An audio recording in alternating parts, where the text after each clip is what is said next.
సంవత్సరాల తరబడి ఎన్ని మందులు వాడినా మీ మోకాల నొప్పులు తగ్గట్లేదా? ప్రాణ పెయిన్ క్లినిక్ లో అత్యాధునిక చికిత్స. ఎందుకు ఎస్సీ నియోజకవర్గంలో ఇప్పటికి కూడా గతంలో తీసుకుంటే తొగురు ఆర్థర్ వర్సెస్ బైరెడ్డి సిద్ధార్థ రెడ్డి, ఇప్పుడు అక్కడ తీసుకుంటే ఇప్పుడు నందికొట్కూరులో తీసుకుంటే టీడీపీ అధికారంలో ఉన్న కూటమి అధికారంలో ఉన్నప్పటికీ కూడా బైరెడ్డి రాజశేఖర రెడ్డి వర్సెస్ మాండ్ర శివానందరెడ్డి, ఇంకొక విభాగంలో తీసుకుంటే MP Byreddy Shabari Reddy versus Kitha Jayasurya, MLA Kitha Jayasurya అనేది అయిపోయింది. ఎందుకు ఈ పోటీ అక్కడ ఆ రోజు అలా ఉంది, ఈ రోజు ఇలా ఉంది పరిస్థితి? అట్లా మారాం. అందుకనే డాక్టర్ బాబాసాహెబ్ గారు అనుకున్నారంట, నేను చనిపోయే ముందు నా ఎస్సీలకు వాళ్ళు స్వతంత్రంగా పరిపాలించేటువంటి భాగ్యం కలుగుతుందా లేదా అని చివరి ఊపిరి వరకు ఎదురు చూసి ఆయన ఆశ తీరకుండానే చనిపోయినారు అంటారు. ఈ రోజుకి ఎస్సీ నియోజకవర్గాలు స్వతంత్రంగా పరిపాలించే హక్కు లేదంటారు వాళ్ళకు. మరి ఓన్లీ ఎస్సీలకే ఎందుకన్నా ఇన్ఛార్జెస్?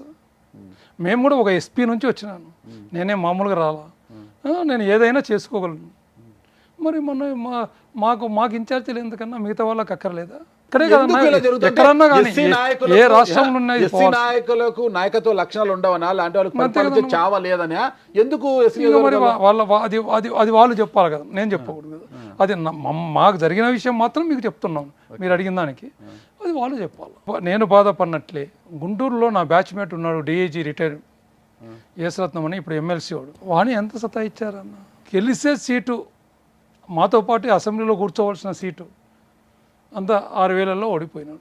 ఏంటంటే అందరు ఎమ్మెల్యేల ద్వారా ఏదైనా పంపకాలు ఉంటే వాళ్ళ ద్వారా చేస్తారు. గుంటూరులో మరి ఎట్లా జరిగిందో ఏం కథను, ఎంపీ మొత్తం అంతా ఎంపీ ఈయనది ఏం లేకుండా డమ్మీ చేసి పారేసినారు.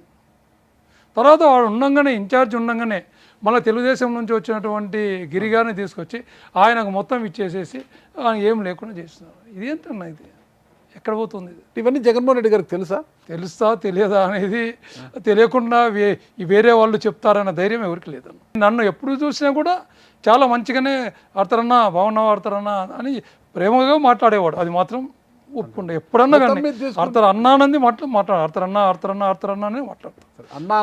నువ్వే 10 సార్లు ఎమ్మెల్యే అన్నాను. ఓకే, మొత్తం మీద తీసుకుంటే మీరు మాజీ డిఐజీ, రిటైర్డ్ డిఐజీ యేసరత్నం గారు, మాజీ ఎస్పీ ఇక్బాల్ గారు, ముగ్గురు వైసీపీలో ఉన్నారు. ఇప్పుడు ఇద్దరు మాత్రం బయటకు వచ్చేసారు, మీరు ఇక్బాల్ బయటకు వచ్చారు, యేసరత్నం గారు మాత్రమే అక్కడ ఉన్నారు. అంటే మాకు మనసుకు బాధ కలిగిందన్న. ఎంతకాలం ఉన్నా ఎందుకు వేస్ట్? నేను పక్కగా వచ్చాను. ఇప్పుడు చాలామంది నన్ను అడిగితే కూడా నేను ఒకటే అంటున్నాను, నేను ఎక్కడున్నా రాజశేఖర రెడ్డి గారి పక్కనే ఉన్నా కదా. ఎక్కడైనా రాజశేఖర రెడ్డి గారి పక్కనే, నేను రాజశేఖర రెడ్డి గారి అభిమాని, ఆయన పక్కనే ఉన్నాను. ఒక్కొక్కరుగా ఎందుకు వైసీపీ నుంచి ఇప్పుడు బయటకు వచ్చేసారు? ఇప్పుడు మోపిదే వెంకటరమణ గారు కావచ్చు, బీద మస్తాన్ రావు గారు కావచ్చు, ఆళ్ళ నాని గారు కావచ్చు. మీకు తెలియని మాకు ఉంటాయన్న. నాకేం తెలియదండి, మీరు చెప్తే ఏంటని, ఎందుకు ఏ కారణం చేత వస్తున్నారంటారు? నా వరకు నేను చెప్పగలను. నాకు మనసు బాధ కలిగింది. నాకు నా ఎమ్మెల్యేకు ఉన్నటువంటి, నేను ఒకటే మాట అడిగాను. సజ్జల రామకృష్ణారెడ్డి గారు జూలై 5 నన్ను పిలిపించాడు. మళ్ళీ సజ్జల రామకృష్ణారెడ్డి అగైన్ ఇద్దరమే ఆయన ఇంట్లోనే భోంచేసాం. ఇద్దరం ఆ రోజు ఢిల్లీ పోయినాడు సీఎం గారు, ఇద్దరం ఆయన ఇంట్లో భోంచేసినాక లోపల రూమ్లోకి పోయి కూర్చున్నాం. అంతవరకు ఈ విషయాలు ఏం మాట్లాడలేదు, మళ్ళీ పర్సనల్గా మాట్లాడుతూ ఉన్నాం.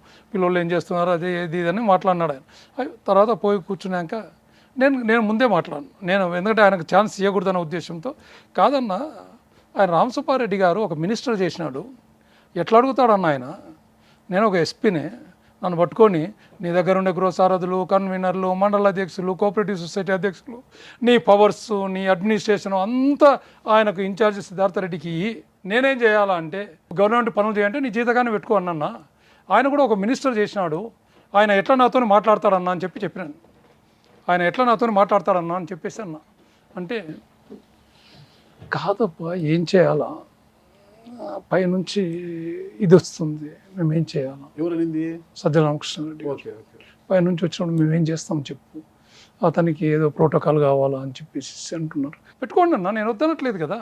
మరి నాకు ఇవన్నీ వచ్చి నాకు ఎందుకు చెప్పాలి? నేను 2022 డిసెంబర్లోనే మీకు చెప్పాను ఉండనని. లేదా 3 నెలలకే, నేను గెలిచిన 3 నెలలకే నేను వద్దు, నాకు నష్టపోతే అని చెప్పేసి ఆ రోజే రిజైన్ చేయడానికి పోయినా. మరి నన్ను అప్పుడు వద్దని పట్టుకొని వచ్చి ఈ 5 ఏళ్ళు నాకు నరకమే చూపించినారు. నేను ఎంత బాధపడింది, నేను ఎంత ఇది పడింది, నేను నా ఫ్యామిలీ నిద్రలేని రాత్రులు గడిపినాము. నేను ఈయన ఏదే కానీ కొద్దిగా గట్టిగా మాట్లాడితే అక్కడ ఉన్నటువంటి ప్రజలు రెచ్చిపోతే రేపొద్దున వాళ్ళకి నష్టం జరిగితే ఆ నష్టాన్ని పూడ్చలేను అని అన్ని నేను భరించానన్న. నువ్వు ఎందుకు భరించావని నువ్వు అడగొచ్చు. నువ్వు ఒక పోలీస్ ఆఫీసర్ కదా, నువ్వు డైరెక్ట్గా మాట్లాడవచ్చు కదా, నువ్వు పోయి అన్నీ అన్నాడు. నువ్వు పోయి ఎంఆర్ఓ ఆఫీసుల ముందు, కలెక్టర్ ఆఫీస్ ముందు ధర్నా చేయొచ్చు కదా అని అంటున్నారు. రేపు పొద్దున ఎవరికన్నా పార్టీకి చెడ్డ పేరు వస్తుంది. పార్టీని కాపాడుకుంటూ ఆయన రాజశేఖర రెడ్డి బిడ్డ అనేటువంటి ఉద్దేశంతో నేను ముందుకు పోతున్నా.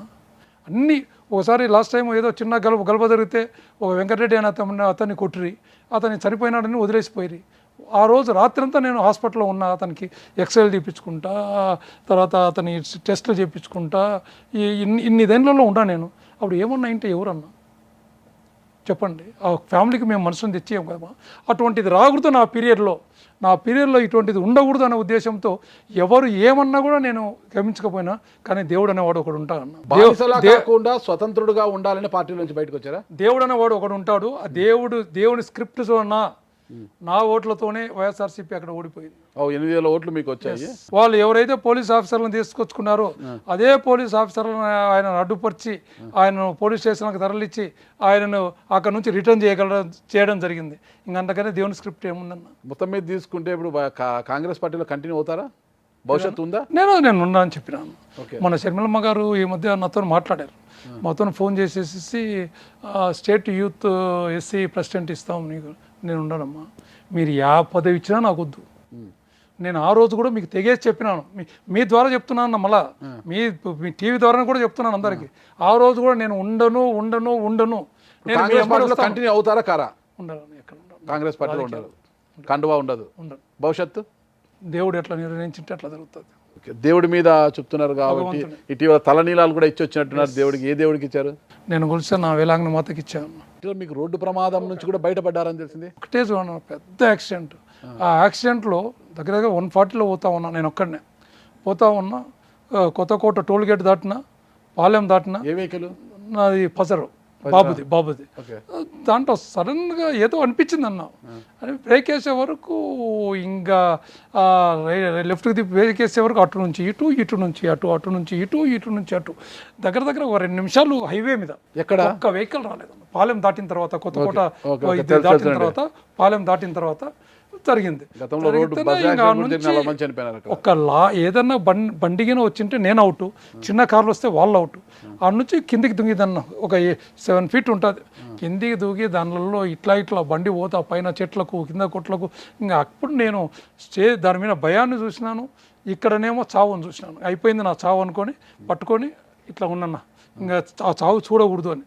ఇంకా మరి కొద్దిసేపటికి ఏం శబ్దం కాకపోతే నేను చూస్తే బండి టర్న్ అయిపోయి పడిపోయింది. చేసి చూసిన చిన్నగా మెయిన్ అద్దం పగలలే, పిచ్చ అయిపోయింది. దాని నుంచి చూసేస్తే నా గ్లాస్ మొత్తం పగిలిపోయింది, నా డోర్. ఆ డోర్ నుంచి బయట పడుతుంటే చీలల నుంచి పరిగెత్తుకుంటూ వచ్చారు జనాలు. ఆ డోర్ నుంచి కిందికి దిగిన బురద. ఆ బురదకి స్కిడ్ అయ్యి అంతకుముందు 2 రోజులు వాడుతుంది. ఈ దాంట్లో నుంచి దిగొచ్చినాక నన్ను ఒక అబ్బాయి వచ్చేసి పైకి తీసుకొని పోయినాడు, చీలలేకి పక్కకు తీసుకుపోయి. సార్ ఏమన్నా అయిందంటే ఎక్కడ ఏం కాలేదని ఒక చిన్న గీత అవ్వలేదు. అదే నా దేవుని బ్లెస్సింగ్స్. ప్రజలు నన్ను మంచిగా ఉండాలా, చల్లగా ఉండాలా ఆయన అని కోరుకున్నటువంటి వాళ్ళ ఆశీర్వాదాలు నాకు. నేను ఉద్యోగంలో ఉన్నప్పుడు నేను ప్రజలకు మంచిగానే ఉన్నా. అలాగే నా నందికొట్కూరు నియోజకవర్గంలో ప్రజలకు ఎప్పుడు అందుబాటులో ఉంటూ, ఎప్పుడు ఏ టైంలో ఫోన్ చేసినా ఎత్తుతూ, సగం రాత్రి చేయని, ఏ టైం చేయని, వాడు చిన్నపిల్లోడా పెద్దోడా ఎవరు అనుకోను, ఫోన్ వచ్చిందంటే సార్ అన్నా చెప్పండి అన్నా అంటాను.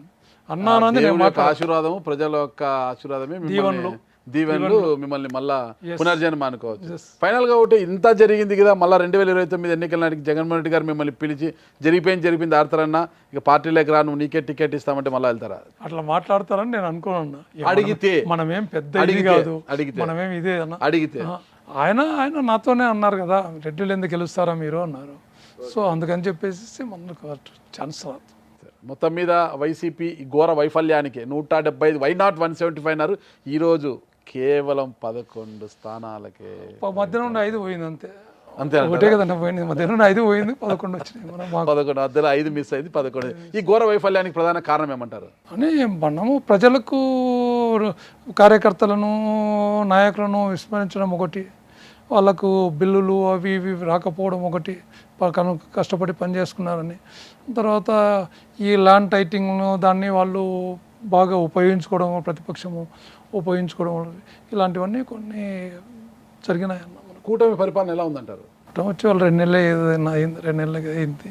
పవన్ కళ్యాణ్ గారు ఒక మంత్రిగా వాళ్ళు ఇచ్చిన దాంట్లో ఇప్పుడు ఒకటి జరుగుతూ ఉంది, ఒకటి పెట్టారు. ఇంకా మిగతావన్నీ కూడా రావాలి కదా, అది వస్తే ఉచిత బస్సు కానీ, లేకపోతే ఇంకా వాళ్ళు ఏవేవి చేశారో అవన్నీ గ్యారంటీలు వస్తే అది అప్పుడు మనం చెప్పగలం. పవన్ కళ్యాణ్ గారు వ్యవహార డిప్యూటీ సీఎంగా ఒక పంచాయతీరాజ్ శాఖ కానీ నాకు తెలిసి బడ్జెట్ చేస్తున్నాం, ఎందుకంటే అనునిత్యం ప్రజలలో ఉన్నాడు. అది నేను ఐ అప్రిషియేట్, ఎందుకంటే మనం ప్రజల చేత ఎన్నుకోబడాం. నేను అనుకునేవాడిని, నేను ఫస్ట్లో ఎలక్ట్ అయినప్పుడు కూడా మా వాళ్ళు సార్ లేటుగా పోదాం, దానికి లేటుగా పోదాం, లేదు మనం ముందు పోవాలం, లేదు సార్ అక్కడ ఎవరు వచ్చినారు, అందరూ వచ్చాక మనం పోతే మనకు కొద్దిగా ఇది ఉంటుంది, అరే వాళ్ళు మనల్ని ఓటేసి గెలిపించారు, వాళ్ళ గురించి మనం ఎదురు చూద్దాం అని. ఇప్పుడు ఈయన ప్రతిరోజు ప్రజలలో ఉంటాడు, అందరికీ అందుబాటులో ఉంటున్నాడు. ఎక్కడన్నా కాన్వాయ్లో పోతున్నా, ఎక్కడన్నా ప్రజలు కానొస్తే ఆపేసేసి మాట్లాడుతూ ఉన్నాడు, వాళ్ళ సమస్యలు తెలుసుకుంటున్నాడు. అందరూ అట్లే ప్రజలతో ఉన్నారు. అట్లా ప్రజలలో ప్రతి ఒక్కరు, నాకు ఒకటి ఆశ ఉండింది ఆ టైంలో, మీరు కూడా చాలామంది అన్నారు మీకు మినిస్టర్ వస్తుంది, మినిస్టర్ 2.5 సంవత్సరంలో చాలామంది అన్నారు. నేను మాత్రం ఒక కోరిక మాత్రం ఉండింది, అదే కింద జరిగితే ప్రతి ఒక్క జిల్లా, ప్రతి ఒక్క కాన్స్టిట్యుయెన్సీ సందర్శించాలి. ఎందుకంటే నేను ఈరోజు నా అసెంబ్లీ నియోజకవర్గానికి నేను ఎమ్మెల్యే కాబట్టి నా అసెంబ్లీ నియోజకవర్గం అంతా నేను తిరుగుతున్నాను, ప్రతి గ్రామాన్ని ఎన్నిసార్లు తిరిగాను నాకే తెలియదు, ప్రతి గ్రామాన్ని. అలాగే వాళ్ళకు కూడా నేను స్టేట్లో మినిస్టర్ కాబట్టి ప్రతి కాన్స్టిట్యుయెన్సీలో నేను తిరగాల అనేది నాకు ఒకటి ఉండింది, రికార్డ్ బ్రేక్ చేయాలనేది ఒకటి ఉండింది. ఖచ్చితంగా ఆర్థర్ గారు భవిష్యత్తులో అన్ని అనుకూలించి మరి మీరు ఒకసారి ఎమ్మెల్యే అయిన తర్వాత మంత్రి అయితే ఖచ్చితంగా రాష్ట్రంలో ఉన్న అన్ని నియోజకవర్గాలని మీరు సందర్శించాలని, అదే నా ఆకాంక్ష. అదే మీ ఆకాంక్ష నెరవేరాలని కోరుకుంటున్నాను. Thank you. థ్యాంక్ యూ అన్న, thank you so much. Suman టీవీలో మీ పర్సనల్ అండ్ బిజినెస్ ప్రమోషన్స్ కోసం కింది నెంబర్కి కాంటాక్ట్ చేయండి.